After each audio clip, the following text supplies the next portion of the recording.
Okay, this is the ShedMonster brush, pet brush, and I don't know, I think I got this a year ago, and I thought I'd do a review on it since I'm going through all my brushes.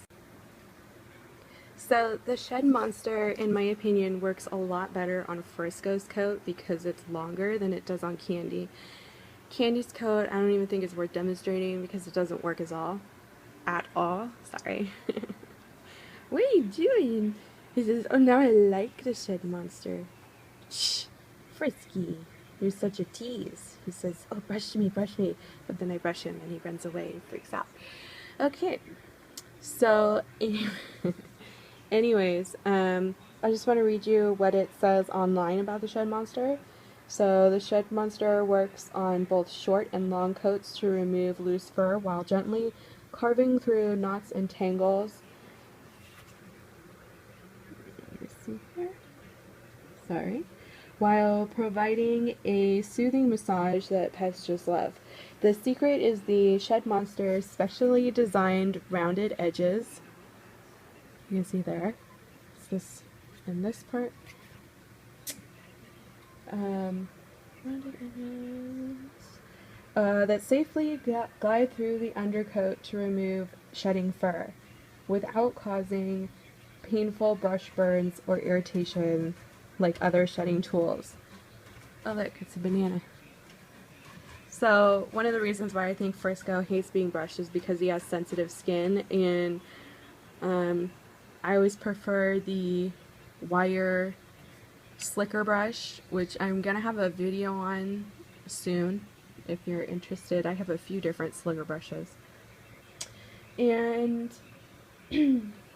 it also says the ShedMonster Professional De-Shedding Tool reduces shedding up to 90% and is based on a professional undercoat rake design that has been used for years by professional groomers.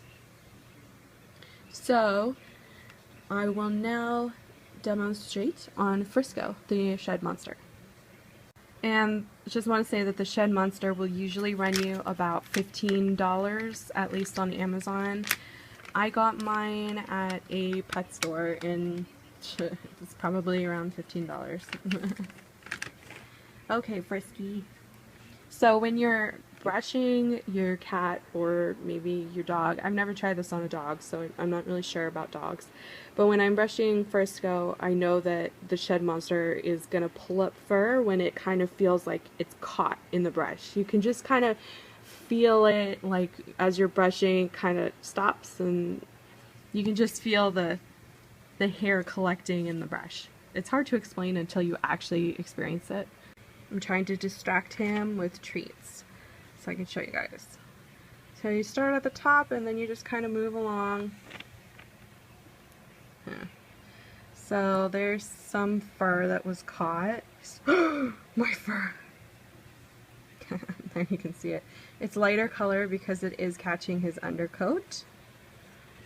It's not a whole lot of fur, but it's something.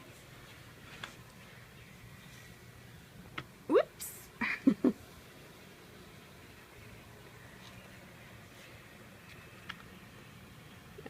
We have a little bit of fur that caught underneath.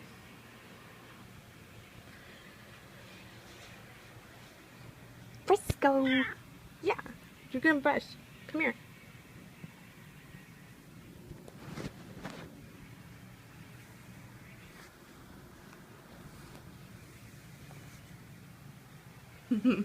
It's really hard to brush a cat that doesn't like to be brushed with one hand.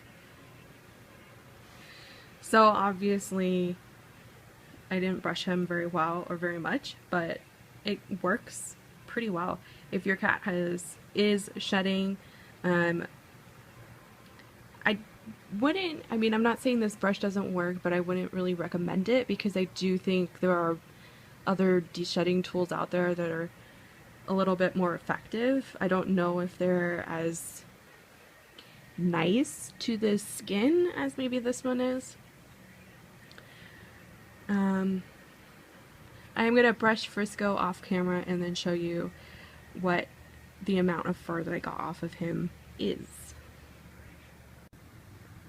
I want to note that Frisco does have a long fur coat, but it is also rather thin, and I think this product would work really well on coats that are longer and thicker. He is shedding right now, it's definitely shedding season, but there are parts on his coat that the ShedMonster will not pick up any fur, and there are other parts where it will. So it really depends on the type of coat your animal has. Like I said with Candy, it's like pointless. You know, if I just had Candy, I would hate this product and I wouldn't recommend it because I would say it wouldn't work. But because it does work on Frisco, I can't say that. Candy's fur is shorter and it's a little bit more thicker, denser, but it still doesn't work on her fur.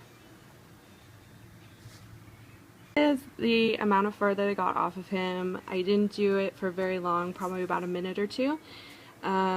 Also something to note is that this ShedMonster does kind of, it catches the fur really well, but there's also a lot of fur that it doesn't catch, so it may fly around the room or get stuck on the cat. So if you want to decrease the amount of flying fur in the room, you know, brush outside or go back over your cat with a slicker brush to pick up any loose fur, which is usually what I always do anyways. So that's it for the ShedMonster. If you like this video, don't forget to give it a thumbs up, and please subscribe.